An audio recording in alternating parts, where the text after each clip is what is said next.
Masarap siya. Masarap. Hindi na. Oo. May iba siyang flavor. Yung pagpak, simula pala na ako, nalapit yung sa dun sa papa. Oo. Man, patikim natin kay Madam Claude. Tikman mo doon. Masarap siya, may ibang flavor siya. Hindi ko alam kung ano. Hindi ko alam kung anong nilagay niyang flavor, pero masarap. Masarap siya, di ba? Sabi ko ako na lang. Fairness. Oh, see? Hindi ganyan ang typical na ano. Oo. Masarap.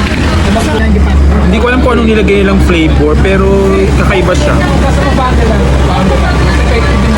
Hindi ko naman naitanong. Kakaiba nga ang lasa ng na-order kong cold matcha latte dito sa Cafe Infinity. Hindi ko ma-explain yung flavor na nilagay nila. May iba na siyang Iba siyang flavor. Samantala si Madam Claudia ay medyo disappointed dahil yung nilalagyan ng kanyang drinks, yung takip nito ay medyo maluwang. Kaya kailangan pa niya tanggalin ng takip bago makainom. So, Cafe Infinite pala, hindi pala Cafe Infinity, dito sa Angono, Rizal.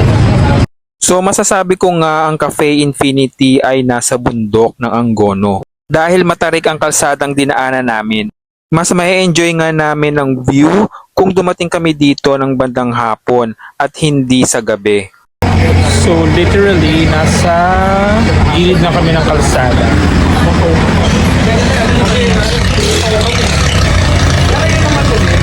May overlooking. Kaya madilim makita. Since nasa tabi lang ng kalsada ang coffee shop na ito, nilagyan lang nila ng semento ang sahig at hagdanan nito. Habang nga tumatambay sa coffee shop na ito, ay biglang bumuhos ang malakas na ulan.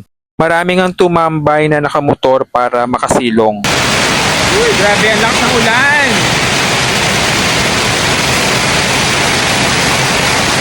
A few moments later. Okay, check naman natin yung kabilang side. Doon tayo galing kanina, so dito naman tayo.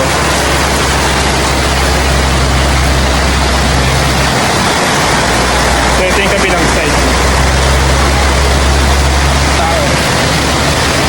Bali pagka-check nga namin dito sa kabilang side, ay hindi na rin kami nagtagal at umuwi na rin kami ni Madam Claudia.